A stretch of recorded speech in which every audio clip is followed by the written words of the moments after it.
me alegro estar aquí, pero tengo un poco de miedo también. No sabemos nada del origen del idioma. Podemos imaginar, sin embargo, que originó en el jardín del paraíso.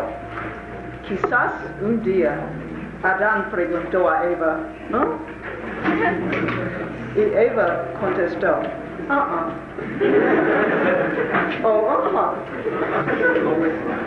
según su disposición. Así quizás comenzó el uso de las palabras, el idioma. Así comenzó a la vez el desenvolvimiento de la comunicación y de la oportunidad también del malentendidos. Es posible que las primeras palabras fueran gruñidos y gritos de miedo, alegría o peligro, es decir, exclamaciones o interjecciones. O podría ser que las palabras más primitivas evolucionaron de los tentativas humanos de imitar los sonidos de la naturaleza y de las criaturas salvajes. No obstante, la mayor parte de los lingüistas modernos piensan que las palabras derivaron de los intentos de las personas de expresarse vocalmente por símbolos. De cualquier modo, de más importancia para nosotros es el idioma mismo, cómo él nos permite expresarnos y cómo de vez en cuando cambia.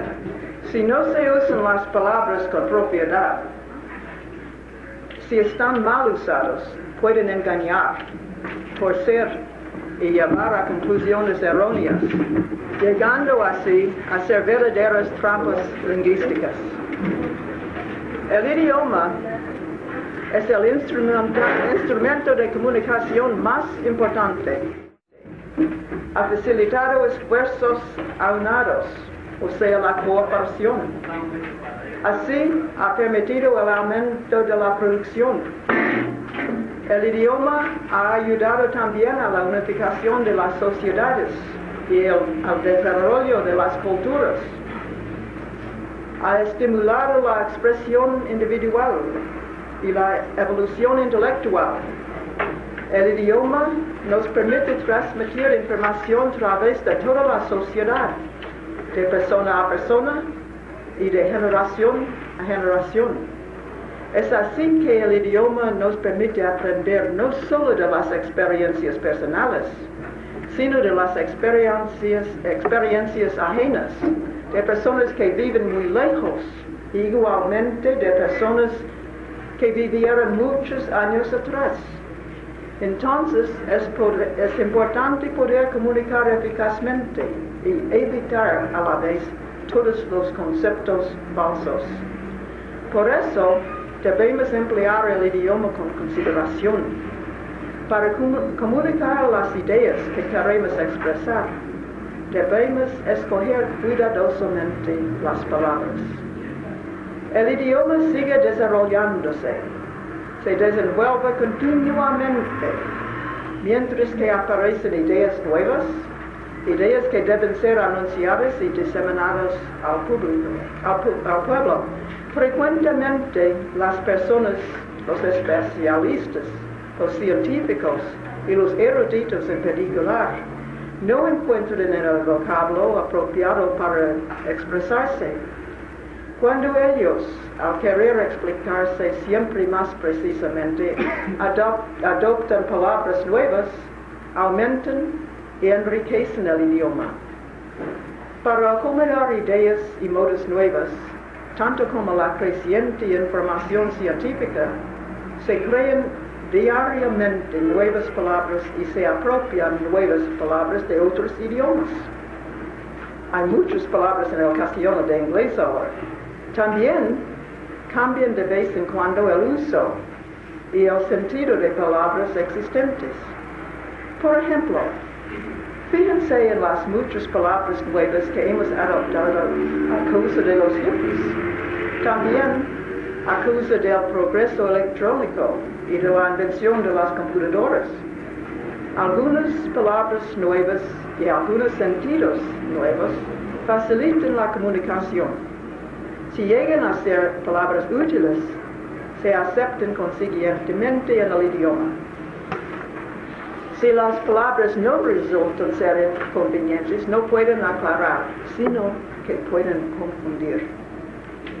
Después de la Segunda Guerra Mundial, los alemanes tenían que quitar no solamente los escombros de los edificios bombardeados, tenían también que reivindicar el idioma alemán. Es decir, tuvieron que anular el daño hecho por la propaganda nazi. Como dijo el novelista alemán Hans-Werner Richter en una entrevista reciente, durante 12 años, el idioma alemán fue distorsionado por la propaganda nazi. Las palabras comunes habían perdido sus propios sentidos. No se podían usar palabras como corazón, espíritu, sangre, tierra, pueblo, país, por su aplicación distinta durante el Tercer Reich.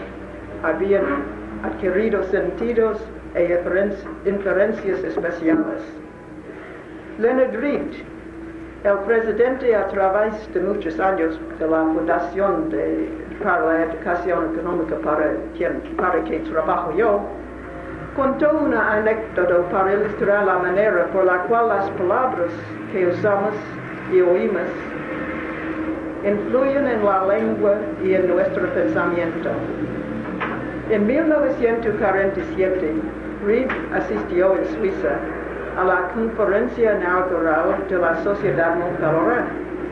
Asistieron también a la conferencia el profesor Ludwig von Mises, el decano de los economistas austriacos, y también Walter Eucken, célebre profesor alemán, economista del mercado libre y valiente crítico de los nazis. Eucken había vivido en Alemania durante la Segunda Guerra Mundial. Aunque criticó el régimen nazi, las autoridades no le habían molestado a causa del respeto de que disfrutaba. Eucken pronunció unas palabras en la conferencia. Después, Mises comentó al señor Reed: es sorprendente que la jerga nazi haya influido en el lenguaje del profesor Eucken. Antes habló un alemán perfecto y idiomático, y también era un buen economista. La propaganda nazi había influido hasta en el profesor Eucken, un severo crítico de las ideas nazis. Frecuentemente en los seminarios del Dr. Mises, él habló de la importancia de seleccionar cuidadosamente la terminología. A menudo advirtió que los términos términos mecánicos o símiles y metáforas de las ciencias físicas no son apropiadas para explicar la acción humana. Pueden ser útiles de vez en cuando como expresiones breves para ilustrar una idea abstracta. Sin embargo, existe el riesgo de que se acepten literalmente. Palabras como automático, anónimo y mecanismo no son nunca aptos para describir la acción humana, la cual es siempre, como hemos notado el lunes pasado, consciente e intencional. En el mercado, escribió el profesor Mises, no hay automatismo. Hay hombres que tienden conscientemente hacia los fines que escogen y que deliberadamente recurren a medios definidos para alcanzar estos fines. No existen fuerzas mecánicas misteriosas. No hay anonimidad. Existimos yo, tú, Juan y Pedro y los demás hombres. Para expresar particulares, algunas palabras son más apropiadas que otras. Y como hemos notado, algunas palabras pueden aún alterar las opiniones de las personas que las usan y las oyen.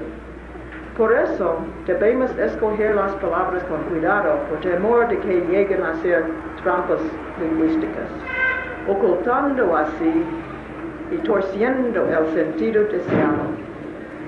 Entre las palabras más peligrosas hoy día están aquellos tomados de los economistas del lenguaje de la violencia, del mecanismo, de las ciencias naturales y de las matemáticas.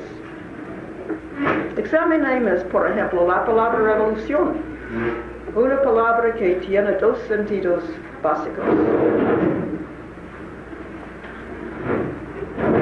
Empezamos con una examinación de los términos que señalan la violencia. Examinemos, por ejemplo, la palabra revolución, una palabra que tiene dos sentidos básicos. El primero se deriva del verbo revolver, o sea, dar vueltas sobre un eje.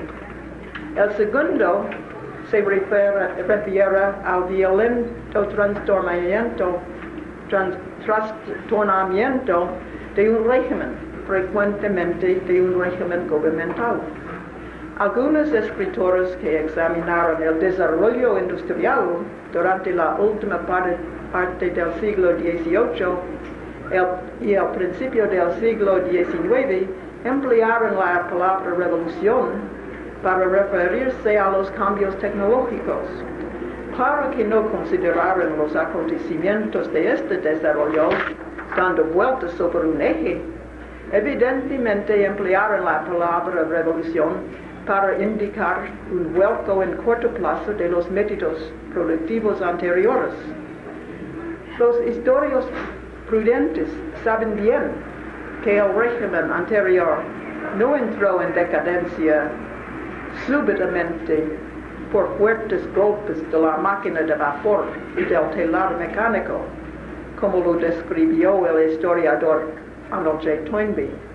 Otros autores notaron que la producción industrial se desarrolló lenta y gradualmente desde 1760 hasta 1830 y que no hubo un cambio súbito de escenario, sino una incesante corriente de progreso y cambio por medio del cual el viejo y el nuevo mundo se mezclaron casi imperceptiblemente.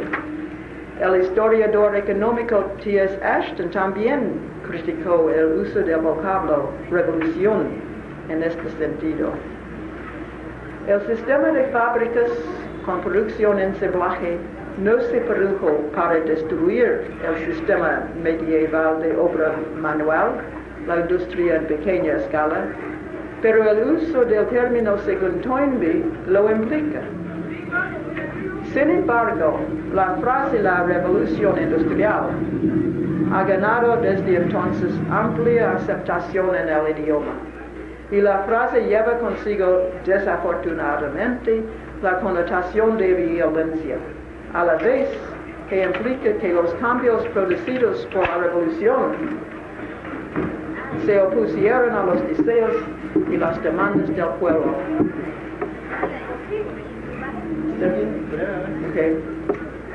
Se usan términos de violencia, huelga y piquetes para describir las actividades de los sindicatos modernos y privilegiados. Declarar una huelga implica emplear la fuerza. La palabra piquete, originalmente un término militar, significa los pilares o los estacos con que se edifican destacadas para la defensa o los soldados que guardan una posición militar. Piquetes pacíficos y piquetes educadores, términos a los cuales el Tribunal Superior de los Estados Unidos ha dado importancia, implican realmente contradicciones. Según el profesor Mises, son contradictio en adjetivo. Los sindicatos modernos son instituciones privilegiadas y protegidas por el gobierno. Siendo así, Los miembros pueden frecuentemente hacer amenazas y de vez en cuando hacen huelga o piquetes, pueden tomar parte realmente en la violencia. En este caso, quizás conviene emplear términos de la violencia para describir sus actividades. Sin embargo, los términos de la violencia no explican correctamente las relaciones pacíficas entre empleadores y empleados en el mercado libre. Tampoco son términos de la violencia apropiados para describir los procedimientos del mercado y de la competencia libre y abierta. Sin embargo, se ven frecuentemente en la literatura popular frases como la competencia bárbara, la ley del más fuerte. Personas que comprenden los fundamentos de la acción humana y los procedimientos del mercado tienen una perspectiva bastante diferente. La competencia del mercado es una parte del proceso corporativo. No es una lucha física entre las personas que establecen empresas, los empresarios, que invierten, los inversionistas o capitalistas, que trabajan, los trabajadores, y que comercian, los vendedores. Estos todos son productores que cooperan para alcanzar un fin común, la mejor satisfacción de los consumidores. El primer objetivo de cualquier productor no es destruir o vencer otros productores, sino que cada cual busca proveer a los consumidores de las cosas que desean por sobre otros bienes y servicios disponibles. Muchos consumidores pueden pedir los mismos artículos o artículos muy semejantes, pero eso no los convierte en combatientes tesoneros. Por el contrario, eso llega a ser ventajoso para ellos. Estimula a aumentar la producción y permite así los ahorros que se derivan de la producción en masa. Cada persona que quiera un martillo, por ejemplo, un televisor o cualquier otra cosa, se beneficia del hecho que otros los quieran también. Una demanda grande de martillos y televisores incita a los productores a fabricar más martillos y televisores, mejores martillos y televisores, martillos y televisores más baratos, o martillos y televisores que son a la vez mejores y más baratos. Y las demandas de los productores por los recursos específicos y por los trabajadores especializados que necesitan, ayuda a otros productores de los mismos artículos o de artículos semejantes, persuaden a los ahorristas y a los inversionistas a invertir más y agrandar esos campos de producción. Como consecuencia, la competencia del mercado conduce al proceso complejo de la cooperación entre productores de todos los bienes y servicios requeridos en cada etapa de la producción.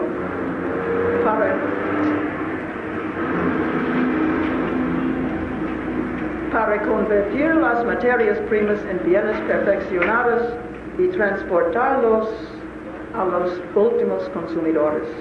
Este proceso no tiene nada que ver con la competencia bárbara y la ley del más fuerte. El espectacular progreso científico, especialmente del último siglo, ha producido muchas consecuencias tecnológicas. Podemos ahora gozar de innumerables inventos que hace pocas décadas nadie podía ni siquiera imaginar.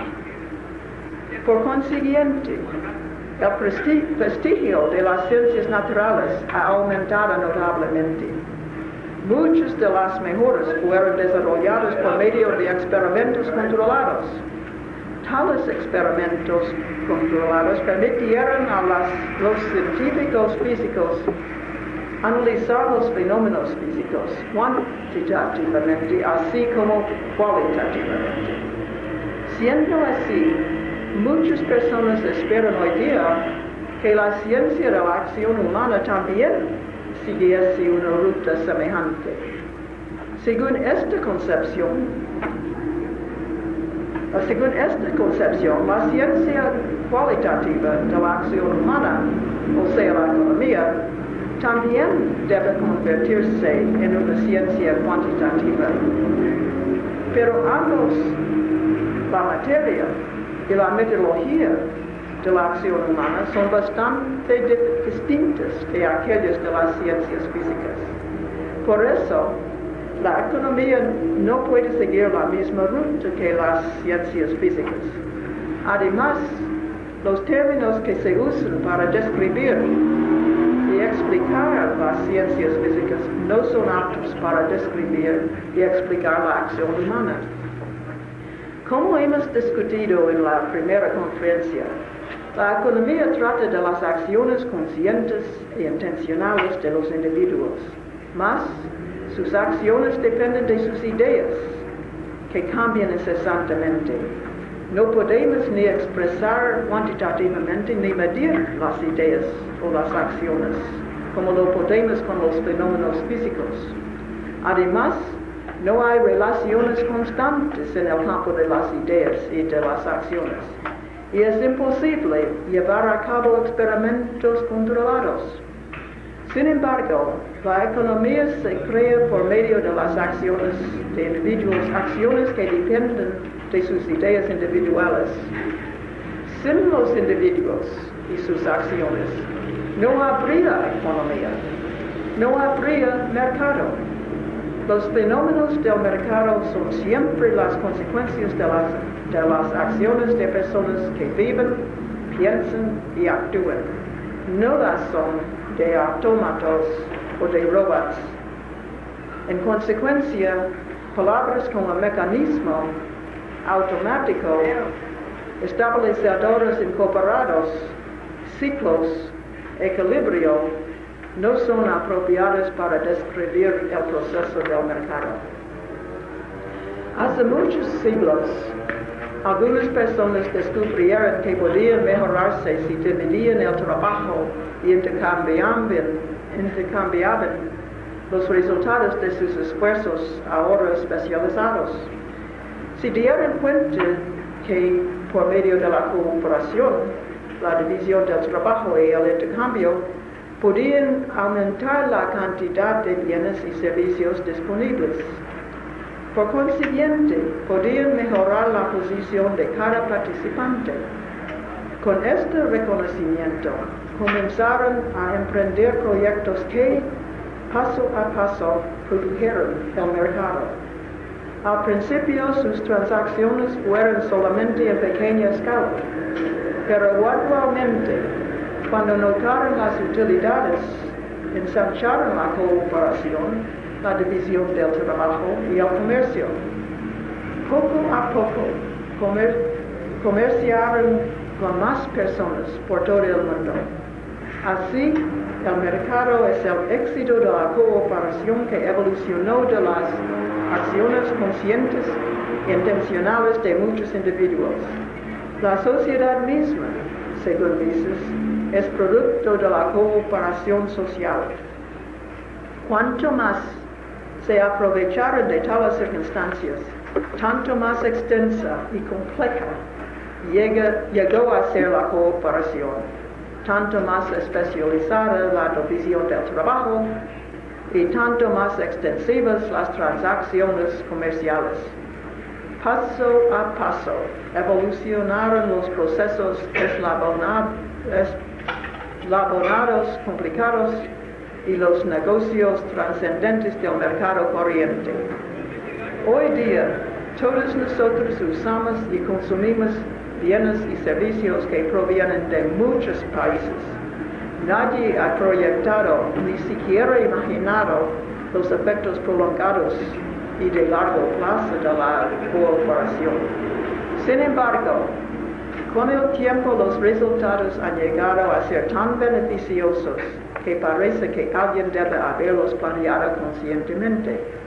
Claro que algún individuo emprendió con propósito cada pequeña y distinta acción, pero nadie concibió antes los efectos comprensivos. Friedrich Hayek, el que recibió el Premio Nobel en la Economía en 1974, escribió de este paradojo aparente. Él señaló también que según el Karl Menger, el predecesor austriaco de Mises, el problema más importante de la interpretación teórica es el origen de las estructuras sociales que aparecen no intencionales. Él se refirió a tales instituciones como el mercado, el dinero, el idioma, etc. Menger preguntó, ¿cómo puede ser que las instituciones que sirven el bienestar común, instituciones que tienen mucha importancia para su desarrollo, se desenvuelven sin dirección ninguna, sin dirección intencional para establecerlas? Hayek escribió en su libro The Counter-Revolution of Science: en la esfera social, estos movimientos espontáneos están relacionados de una manera especial con los intentos individuales. No es misterioso que el dinero o el sistema de los precios permita al hombre lograr sus objetivos deseados, aunque no se inventara con aquella intención. Ni siquiera podría haberlos proyectado antes del advenimiento de la civilización que ellos mismos efectuaron. Claro está que cada acción de los millones de participantes en el mercado se proyecta por un individuo particular, es decir, cada acción toma lugar en la microesfera. Claro está también que todas estas acciones son conscientes, con un propósito, intencionales, no son ni automáticas ni mecánicas. Con todo, nadie proyecta intencionalmente la totalidad de los resultados, es decir, el efecto macro. Los resultados comprensivos, aunque no anticipados, parecen ser bien ordenados y son generalmente ventajosos para los miembros de la sociedad. Como explicó Friedrich Hayek, las acciones independientes de individuos producirán un orden que no es parte de su intención. También merece atención el hecho que los fenómenos como el idioma y el mercado, el dinero o la moralidad se mantienen y dependen de las acciones de personas que no piensan en su preservación. Debemos dar crédito al profesor Hayek por haber explicado explícitamente que las instituciones espontáneamente crecidas, tales como la propiedad privada, el mercado, el idioma, los medios del cambio, la moneda, los códigos morales, etc., aunque ninguna persona las haya proyectado intencionalmente, son realmente hechas por los hombres. Es decir, son los resultados de acciones específicas, particulares e intencionales de los individuos, acciones sin número. Hayek se hace cargo también de las trampas lingüísticas. En su libro llama específicamente la atención de los lectores al hecho que hasta el término institución conduce a conclusiones erróneas. Sugiere refiere a algo instituido deliberadamente. Sin embargo, Hayek mismo parece ser víctima de su fascinación con la frase las instituciones espontáneamente crecidas. En una La fascinación con esta frase parece haberlo conducido a él en una trampa lingüística. En una conferencia en 1983, el profesor Hayek rechazó aparentemente su tesis anterior. Pareció renuente de atribuir, como había hecho en sus previos escritos, la aceptación de algunas reglas beneficios de conducta a la razón humana y a la facultad de los hombres de reconocer las contribuciones de tales reglas a la cooperación social. En aquella conferencia, Hayek dijo que estos códigos morales, los principios que determinan las normas de la propiedad privada, la familia y la honradez, fueron aceptados sin comprensión, como por accidente. Dijo también que se extendieron por un proceso de selección cultural análogo al proceso de la selección biológica. La metáfora de la mano invisible de Adam Smith es algo análogo a las instituciones espontáneamente crecidas del profesor Hayek. Así como Hayek, que ha caído en una trampa lingüística que él mismo ha producido, algunos discípulos de Adam Smith también han caído en una trampa que Smith no intentó establecer. Según su interpretación, la frase implica que un Dios omnipotente y omnisciente interviene en los asuntos humanos para asegurar que la oferta en el mercado tenderá a igualar a la demanda y viceversa. Esta mala interpretación refuerza otra vez la advertencia del profesor Mises cuando observó que los símiles y las metáforas pueden inducir a conceptos falsos si se interpretan literalmente. La mayor parte de lo que hemos dicho se aplica también a las tentativas de describir los fenómenos del mercado empleando términos matemáticos. En vista del entusiasmo que la macroeconomía y los computadores disfrutan, el uso de términos matemáticos ha llegado a ser muy popular. Para entender por qué los términos matemáticos no son apropiados para describir los fenómenos de la acción humana, examinaremos los orígenes y las definiciones de aquellos términos. Cierto es que podemos describir en términos matemáticos algunas consecuencias de las acciones humanas conscientes y intencionales.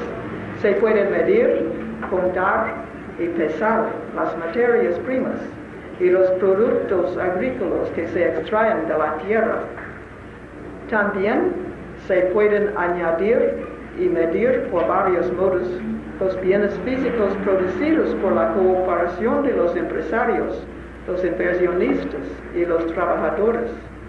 Sin embargo, debemos distinguir estos bienes físicos y estos servicios de los valores que representan para los individuos.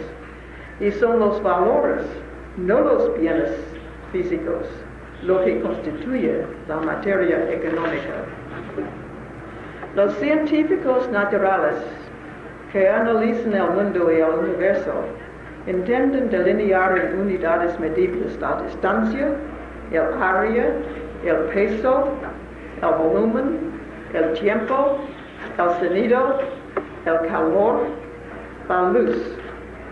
Buscan unidades de medición que no cambian o que cambian tan imperceptiblemente que no falsean notablemente las mediciones. Cada unidad de la medición física se refiere de algún modo al mundo mismo. Unidades de distancia y área se relacionan a la superficie de la Tierra.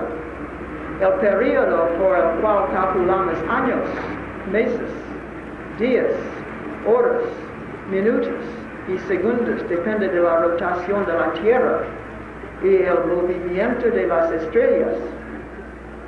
Para establecer el peso de un objeto se mide su resistencia a la gravedad terrenal. Se han inventado varias escalas para registrar la temperatura, centígrado, Fahrenheit, etc. Todas pueden ser convertidas de una a la otra, porque hay dos puntos fijados en cada escala. El punto en que el hielo se deshiela y el punto a que el agua se hiela, los dos bajo la presión normal. Los científicos ahora saben también medir el sonido, el calor y la luz por las ondas que emiten. Todas estas unidades de medida física se definen precisamente. Las medidas físicas no dependen de ninguna manera de opiniones personales. Los científicos pueden equivocarse cuando miden o cuando interpretan las mediciones. Sus instrumentos pueden estar mal calibrados. Los instrumentos al entrar en el elemento que se mide pueden levantar o bajar su temperatura o pueden afectar de algún modo las medidas de las características químicas o fisiológicas que quieran tomar. Los experimentos de los científicos pueden equivocarse. Varios científicos pueden interpretar diferentemente los resultados. Claro que hay la posibilidad de tales errores y malinterpretaciones. No obstante, esto no afecta el hecho fundamental. Los científicos tratan de los objetos físicos como si fueran constantes o variables solamente entre algunos límites inconsecuentes y pueden anticipar que sus experimentos y sus mediciones, si se realizan cuidadosamente bajo condiciones controladas, serán precisos y exactos. Por otra parte, al tratar con una ciencia de ideas y acciones, no estamos operando con objetos físicos medibles, distancia, tiempo, peso, volumen, calor, frío, luz, sonido, etc., sino que tratamos con las respuestas humanas a aquellos fenómenos, es decir, emociones, sensaciones, tactos, valores y las ideas que éstas evocan. Tales respuestas son personales y subjetivas. Ni siquiera el individuo que las siente puede medirlas, solamente puede compararlas. Y dos personas no pueden comparar una con la otra sus emociones, sensaciones, tactos y valores respectivos. No hay una escala de medida universal y constante, una escala que se puede definir y calibrar precisamente, una escala por la cual se puede medir las emociones, sensaciones, tactos, valores y ideas de algunas, muchas o todas personas. Ni siquiera son comparables las emociones, sensaciones, tactos, ideas y valores, puesto que no hay norma para medirlos. Mises decía a menudo que la economía no es patatas, más bien trata de las ideas, las acciones y los valores de los hombres.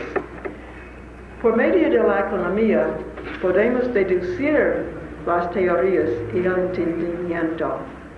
Las teorías y el entendimiento nos ayudan a determinar el modo más expeditivo para proveer a los consumidores con la cantidad deseada de patatas, ni más ni menos.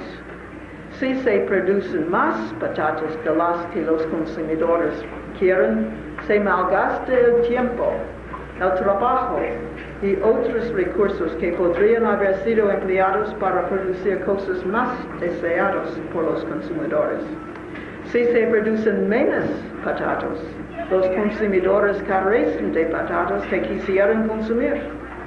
Sin embargo, tales cálculos no dependen de la tecnología, la medición matemática, el negocio o el comercio. dependen de la comprensión de los principios de la acción humana. Es por medio de los principios de la acción humana que se explica cómo debe arreglarse la cooperación, dividir el trabajo, cambiar los bienes y los servicios y calcular la producción para que rinden los mejores rendimientos posibles, según las opiniones de los consumidores. Si pensamos que la economía trata solamente de la producción de patatas, o de cualquier otra cosa que se encuentre en el mercado, tratamos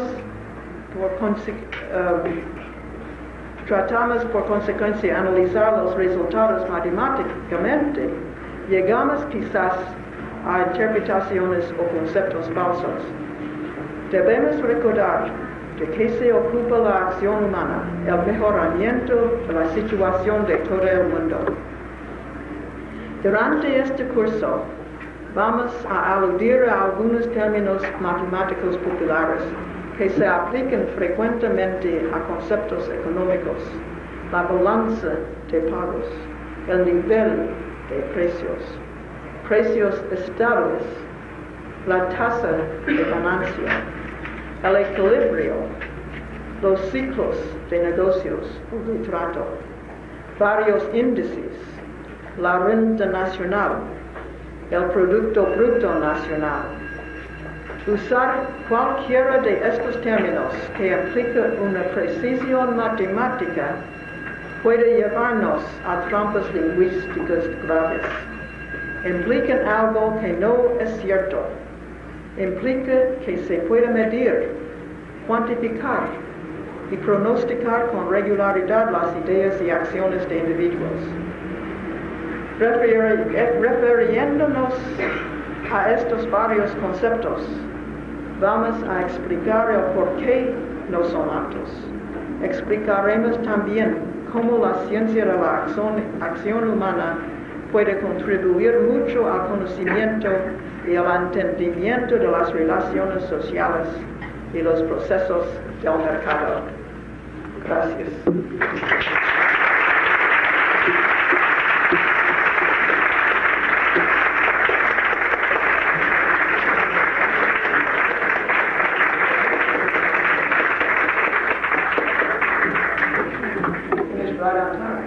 Perfecto. Muchas gracias, doctora. Ahora llegamos a nuestro momento de preguntas libres sobre las trampas lingüísticas. Vamos a cambiar un poquito el sistema hoy. Vamos a hacer la pregunta en castellano y en inglés. Y primero la doctora va a contestar en el inglés. Y después va a repetir la contestación en castellano. Y si hace falta después una aclaración más, vamos a hacerla. A ver, entonces estamos listos para, por favor, por escrito, todas las preguntas. Se pueden pasar al frente. Número 1.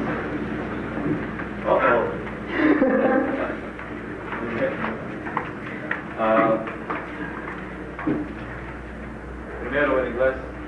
Are there any differences or discrepancies between the philosophy of Hayek and that of Mises? And if there are they of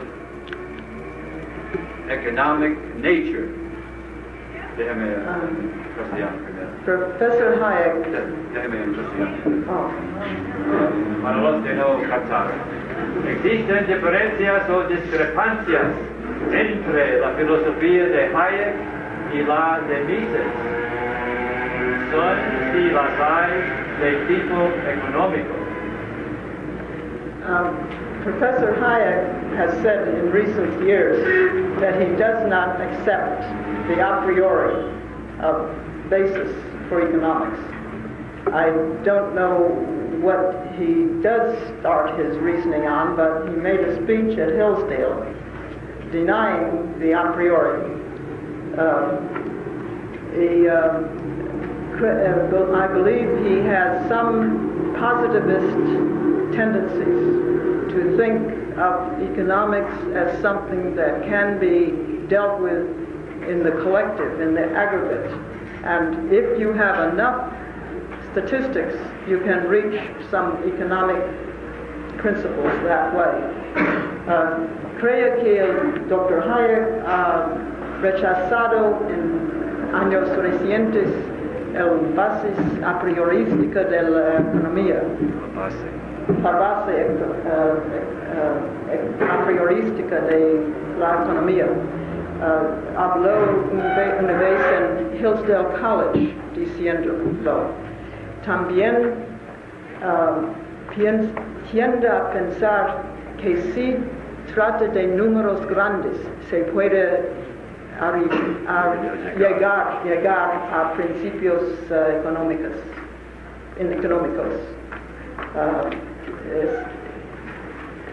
This Professor Hayek also, in recent years, has written that you can have freedom to print money and use this money in various, as you wish. I don't deny that a person should be free to print money, but in making this statement, he forgets that money is a product of the market, and no commodity can become a money until the people are willing to accept it, and it must start as a commodity with a use as a commodity in order to arrive eventually at the status of a generally accepted medium of exchange. El profesor Hayek ha escrito recientemente que la gente debe tener la libertad de escoger su dinero, no lo niego, pero cuando piensa que puede basar un dinero, una moneda, sobre los dineros papeles de muchos países, sobre un índice de comodidades o de otras monedas, olvida que una moneda debe comenzar con una comodidad que tiene aceptación general, y antes de ninguna commodity puede llegar a ser moneda sin comenzar como una comodidad que personas quieran tener y usar y guardar. Comenzar con uso, con aceptabilidad general de la gente. ¿Alguien quiere una aclaración de la respuesta? ¿Todos captaron la respuesta? Es peligroso atacar a Profesor Hayek o Friedman o cualquier persona que tiene importancia, pero lo he hecho. Déjeme preguntar, ¿todo el mundo entiende lo que dijo sobre la idea de Mises y Hayek sobre la posibilidad que una mercancía podría ser usada como dinero? ¿Captan el punto? Muy bien, han hecho las mil maravillas. ¿Otra pregunta? Of the ideas and values of the individual. What is the definition of the concept of value? And does this concept include moral, ethic, and religious values?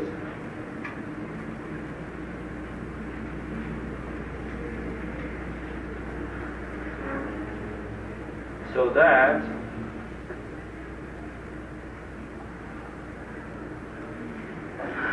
no capto el verbo, déjeme leer la cosa de la última parte en español. De ser así, que contiene a que la economía a la acción humana o la acción humana a la economía. Que contiene a... ¿Qué contiene a qué? Okay, well, Julio hizo la cosa castellana. Does economics contain human action, or does human action contain economics? Economics is a study of human action. La economía es un estudio, es la ciencia de la acción humana. No contiene, sino la economía se constituye del estudio de la acción humana. Y los valores de un individuo dependen de todas las ideas que tiene, las morales. Como he dicho ayer o el lunes, una persona tiene muchos fines. Algunos son morales, algunos son éticos, algunos son de corto plazo, algunos son más importantes y necesitan mucho tiempo, y cada persona está siempre escogiendo, depende de sus valores de toda clase. Religión y filosofía y tecnología, todos influyen a sus valores.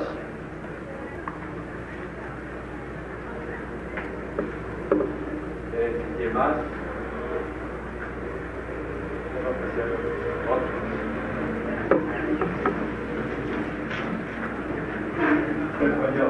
¿Cómo explicaría Mises la validez de sus premisas científicamente, entendiendo que economía es una ciencia y por lo tanto sus premisas tienen que ser verdaderas y aceptadas, no solo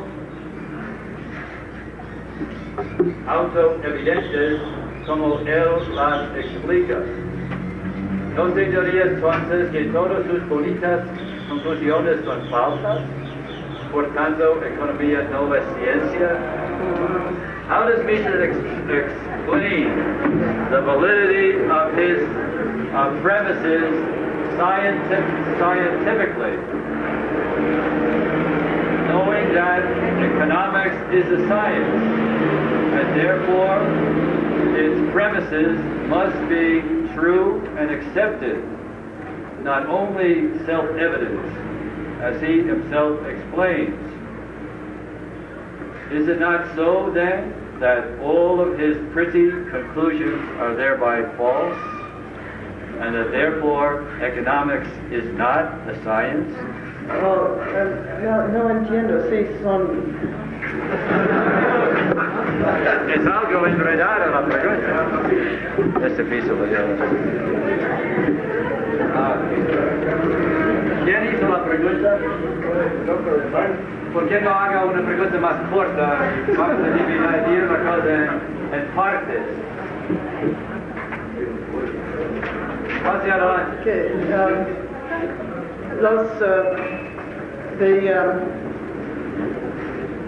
Basic a priori can't be proved or disproved. They are, as in this question, it says self-evident. You can't disprove that man acts. You can't disprove that persons act in space and time. You can prove that, I think, physically.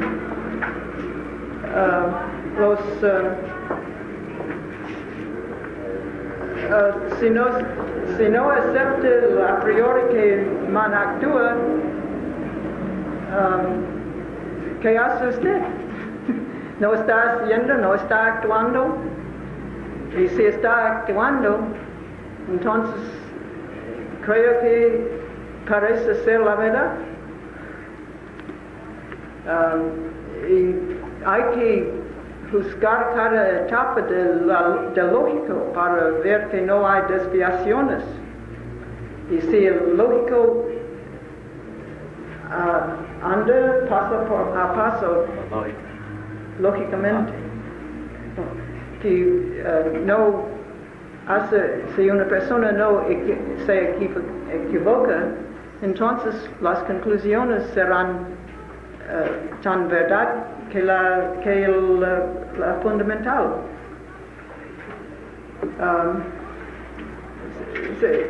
Una persona que pregunta si es verdad que man actúa, está actuando en ese momento. Cuando pregunta, es una acción. No se puede desaprobar. Creo que no es posible desaprobar que man actúa. Y cada acción es prueba que man actúa. Mejor negar. ¿Cómo? Mejor negar. Disprove. Mejor, ¿cómo? To disprove es negar. Negar, sí. No se puede negar que man actúa porque en preguntar, en pensar, man actúa. Es una pregunta filosófica y una persona que no acepta que man actúa, ¿qué hace? Por eso es evidente. ¿Tiene más? Sobre el tema de las trampas lingüísticas, tiene relación la moral con la acción humana, with reference to the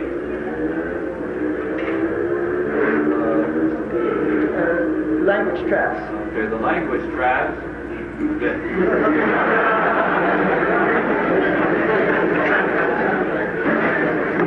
Caí en esa trampa. Is there any relationship between what's moral and human action?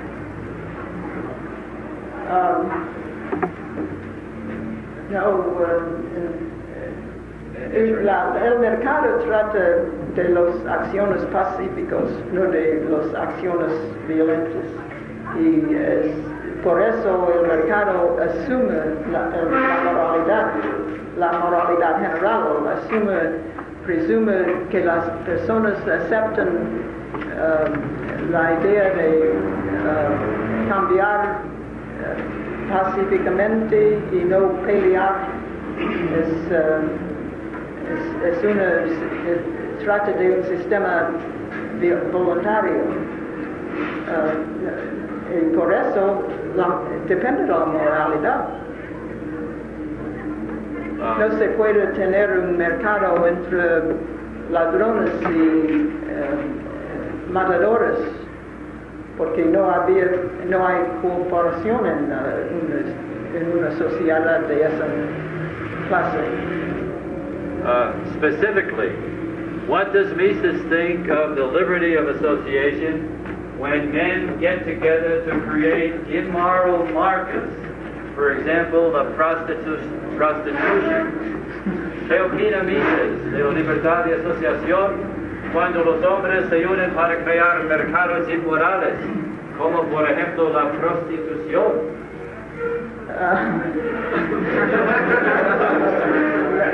No sé lo que Mises piensa sobre la prostitución.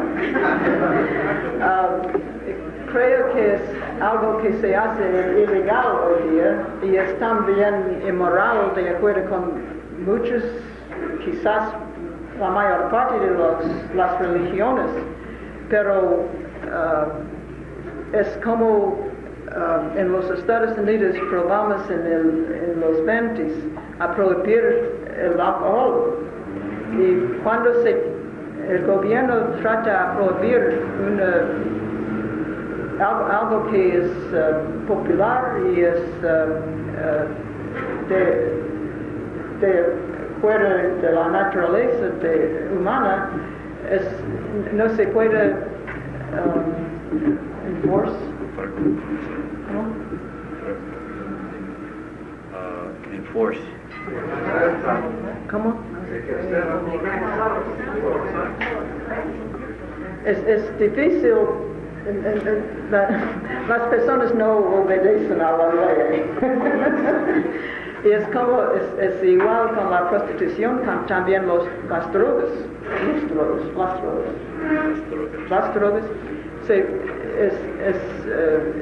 es difícil o imposible hacer la gente a obedecer la ley. Y por eso es mejor tratar de influir a la gente por medio de la religión y de las morales, los principios morales, etcétera, que legislar en esas áreas. Do you think that Mises' phobia to mathematical conclusions might be a reaction to Keynes' use of mathematics to give authority to his beliefs? ¿Piensa usted que la fobia de Mises hacia la matemática podría ser una reacción al uso de la matemática de parte de Keynes? Mises no era anti-matemático, sino dijo que los términos matemáticos y el uso de la matemática no son aptos para la economía. Dijo que una persona debe estudiar la matemática para aprender la diferencia entre la economía y la matemática. Y él también creo que él entendía mucho de la matemática y su oposición al uso de los términos matemáticos comenzó antes de que Keynes escribió sus libros. Quizás la influencia de Keynes lo hizo más vocal en su oposición. Pero la oposición de Mises anti-David vino antes que Keynes.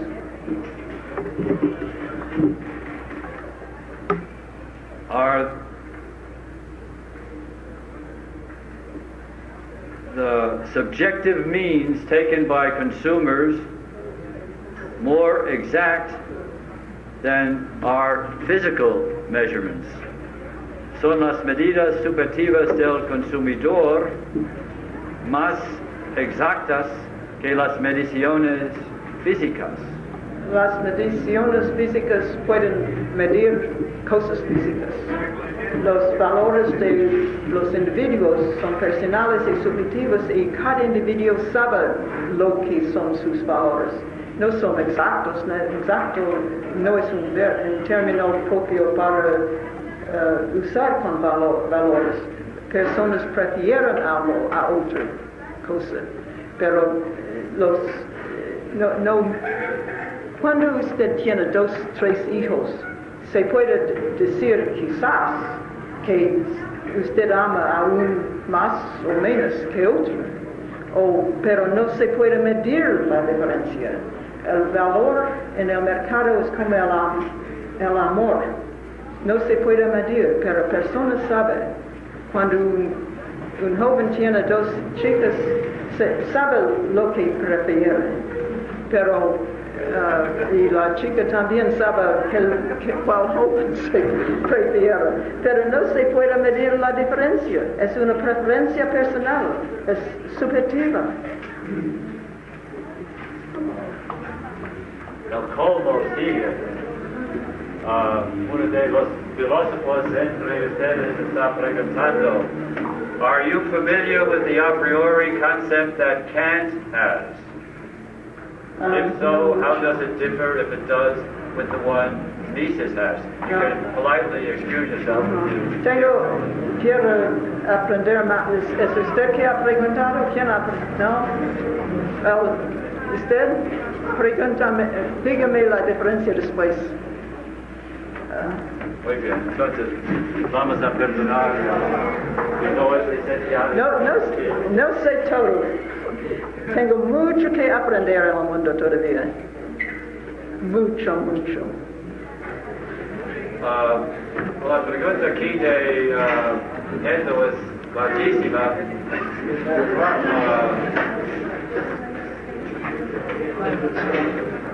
The question is going to be, what can we do to stop the Marxists from using words in wrong sense? I'll read the thing back. Usted se ha referido a trampas lingüísticas y se ha referido a Hayek, Smith, los matemáticos, etc. Sin embargo, las peores trampas lingüísticas son aquellas inventadas por los marxistas.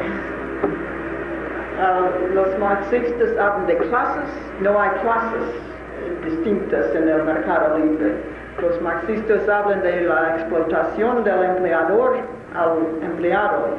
En el mercado libre hay cooperación entre el empleador y el empleado y no hay explotación. La única manera de enseñar y es explicar y enseñar y educar.